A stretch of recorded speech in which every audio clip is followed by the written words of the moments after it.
వైద్య కళాశాలను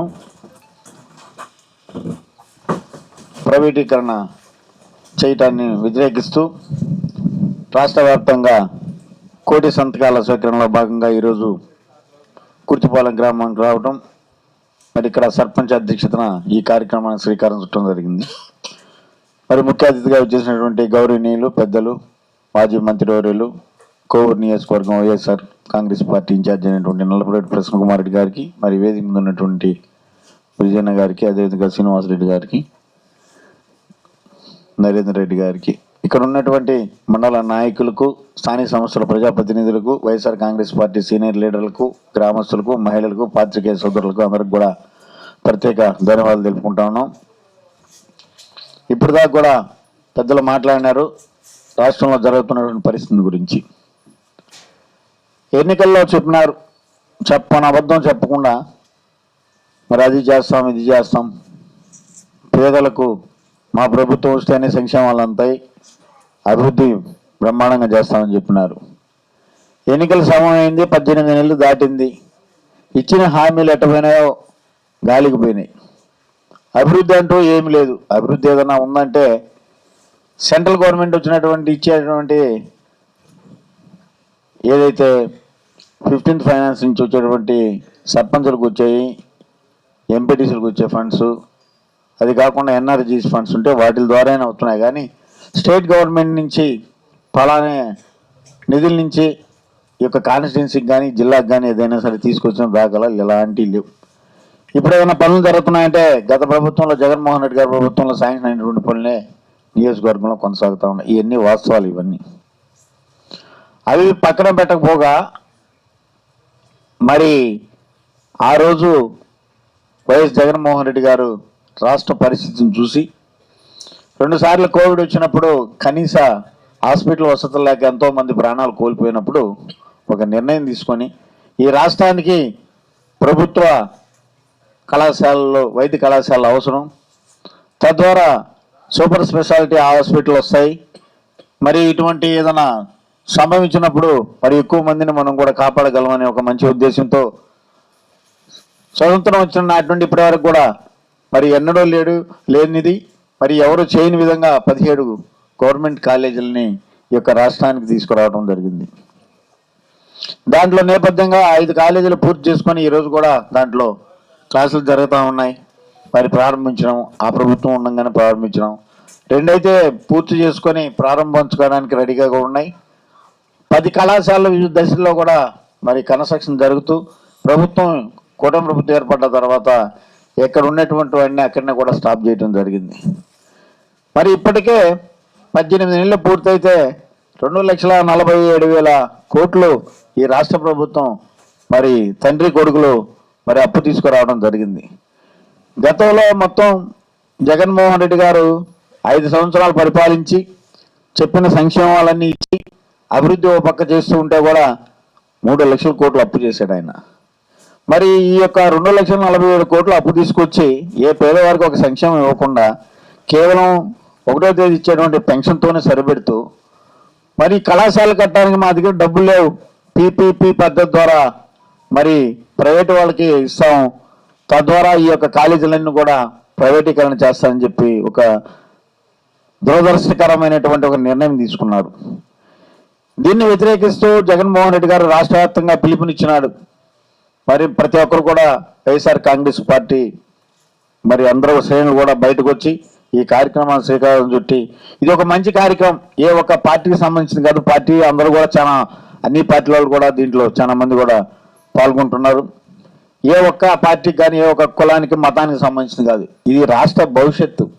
రాష్ట్రంలో ఉన్నటువంటి పేద బడుగు బలహీన వర్గాలకు సంబంధించిన విద్యార్థులు చదువుకోవాలనుకుంటే ఒక గవర్నమెంట్ వైద్య కళాశాల ఉంటే మరి వాళ్ళకి సీట్లు వచ్చే అవకాశం ఉంటుంది. అదేవిధంగా పేదలు హాస్పిటల్కి పోవాలంటే ఒక కార్పొరేట్ హాస్పిటల్, ప్రతి దానికి అటాచ్మెంట్కి ఒక హాస్పిటల్ తయారవుద్ది. ఈ మంచి కార్యక్రమానికి రాష్ట్ర వ్యాప్తంగా ముందుకు వచ్చినారు. 1,000 సంతకాలు కూడా 1,000 అనుకున్న 1,000 కన్నా ఎక్కువ పరిస్థితి ఉన్నది కాబట్టి ప్రతి గ్రామస్తులు కూడా ప్రతి ఒక్కరు కూడా ఇది మన బాధ్యత, ఇది రేపు మన బిడ్డలకి భవిష్యత్తు భావితరాలకి మళ్ళీ ఇబ్బంది పడే పరిస్థితి. ఇప్పుడు చెప్పుకుంటా ఉంటారు రాజశేఖర్ గారు చనిపోయకుండా ఆయన పుణ్యాన నా బిడ్డ ఈరోజు ఇంజనీరింగ్ చదివాడు, డాక్టర్ చదివాడు, మరి ఐఏఎస్ అయ్యాడు, ఐపీఎస్ అయ్యాడు అంటే ఆయన ఆ రోజు ఫీజు రీఎంబర్స్మెంట్ ప్రవేశపెట్టాడు. కాబట్టి ఈరోజు కూడా చెప్పుకుంటున్నారు. వీళ్ళిద్దరూ తండ్రి కొడుకులో చరిత్రహీనులుగా మారిపోతారు.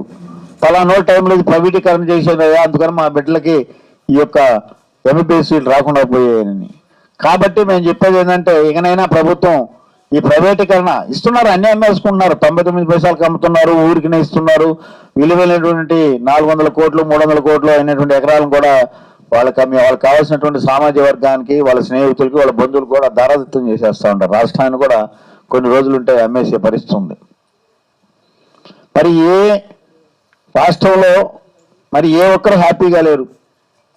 విద్యార్థులు ఫీజు రీయింబర్స్మెంట్ కట్టగా వాళ్ళట్టు అల్లాడిపోతూ ఉన్నారు. ఇక రైతుల పరిస్థితి అయితే ఆందోళనకరంగా ఉంది.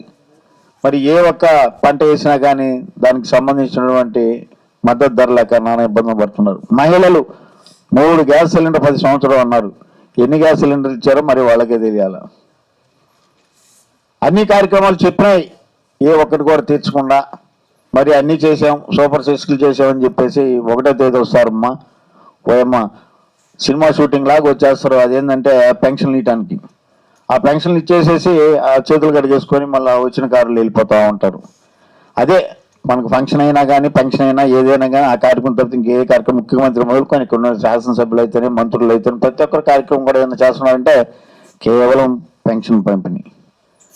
ఇటువంటి పరిస్థితుల్లో ఒక మంచి కార్యక్రమానికి వైఎస్ఆర్ కాంగ్రెస్ పార్టీ ముందుకు వచ్చి శ్రీకారం చుట్టడం జరిగింది. కోవూరు నియోజకవర్గంలో గౌరవ నల్లపరెడ్డి ప్రసన్న కుమార్ గారి నేతృత్వంలో మరి అన్ని మండలాల్లో కూడా తిరిగి ఈ యొక్క కార్యక్రమాన్ని కూడా దిగ్విజయంగా చేశాం. 12వ తేదీ కోవూరులో జరిగిన కార్యక్రమంలో కూడా మరి రాష్ట్రంలో ఒకసారి కోవూరుసారి తిరిగి చూసే విధంగా కూడా మన నియోజకవర్గంలో ఉన్నటువంటి నాయకులు, వైఎస్ఆర్ కాంగ్రెస్ పార్టీ శ్రేణులందరూ కూడా వచ్చి, తల్లిదండ్రులు అయితేనేమి, విద్యార్థులు, మరి మేధావులు, విశ్లేషకులు, పాత్రికేయులు అందరూ కూడా వచ్చేసి చాలా బాగా జరిగిన కార్యక్రమం. కాబట్టి ఇంత రాష్ట్రంలో వ్యతిరేకత ఉంది కాబట్టి దయచేసి పాలకులకు చెప్పేది ఏంటంటే మరి ఈ యొక్క కాలేజీలని ప్రైవేటీకరణ చేయకుండా మానుకొని మరి గవర్నమెంట్ ద్వారానే ఈ కాలేజీలు పూర్తి చేసి తద్వారా ఈ రాష్ట్రంలో ఉన్నటువంటి పేద విద్యార్థులకైతేనేమి, పేద వృద్ధులకి ఇంకా వైద్యం కావాలి. కాబట్టి మీరందరూ ఈ యొక్క కాలేజీలని ప్రభుత్వం ఏర్పాటు చేసే విధంగా చర్యలు తీసుకోవాలని కోరుకుంటా ఉన్నాం. మరి తండ్రి కొడుకులు అయితే తనములకు అయిపోయినారు. ఒక ఆయన అయితేనే అమరావతి గ్రాఫిక్లో చూపించుకుంటా ఉన్నాడు, చిన్న బాబు అయితేనేమో సీఎం ట్రైనింగ్లో ఉన్నాడంట. ప్రజల్ని మటుకు వదిలేశారు. ముందు ఏ పోస్టులు కావాలనే కార్యక్రమంలో తనములకు అయిపోయినారు. కాబట్టి రాష్ట్ర ప్రజలు ఇంకనైనా వాళ్ళ యొక్క పరిస్థితులను తెలుసుకొని రాబో రోజుల్లో కూడా ఈ యొక్క కూటమి ప్రభుత్వం చేస్తున్నటువంటి అబద్ధ ప్రచారాలు నమ్మకుండా మరి ఎవరైతే ఈ యొక్క పేదలకు అండగా ఉన్నారో, ఎలక్షన్లో చెప్పినట్టు చేస్తారో, ఎవరు అందుబాటులో ఉంటారో, నిరంతరం పేదలతో ఉండి ఈ యొక్క పేదలు ఆర్థికంగా ఎదగాలి, గౌరవప్రదంగా బతకాలని ఉండేటువంటి పార్టీ ఏది, అటువంటి నాయకులు ఎవరు అనేది ఒక్కసారి కూడా ఎక్కడైనా ఆలోచించుకొని రాబో రోజుల్లో కూడా ఇటువంటి అబద్ధాలు చెప్పాలి, బుద్ధి చెప్పాలని మరి ఈరోజు ఈ కార్యక్రమం ఇక్కడ పెట్టేసి మరి యొక్క ఇందుకూరుపేట మండలం వచ్చిన నాయకులందరికీ మరి యొక్క ఈ కార్యక్రమాన్ని దిగ్విజయం చేయడానికి వచ్చినటువంటి ప్రతి ఒక్క వైఎస్ఆర్ కాంగ్రెస్ పార్టీ శ్రేణులకు, పెద్దలకు, పాత్రికేయ సోదరులకు అందరికి కూడా మరొకసారి నమస్కారం చేసుకుంటూ సెలవు తీసుకుంటూ ఉన్నాం. మరిన్ని అప్డేట్స్ కోసం మన HN9 టీవీ ఛానల్ ని సబ్స్క్రైబ్ చేసుకోండి.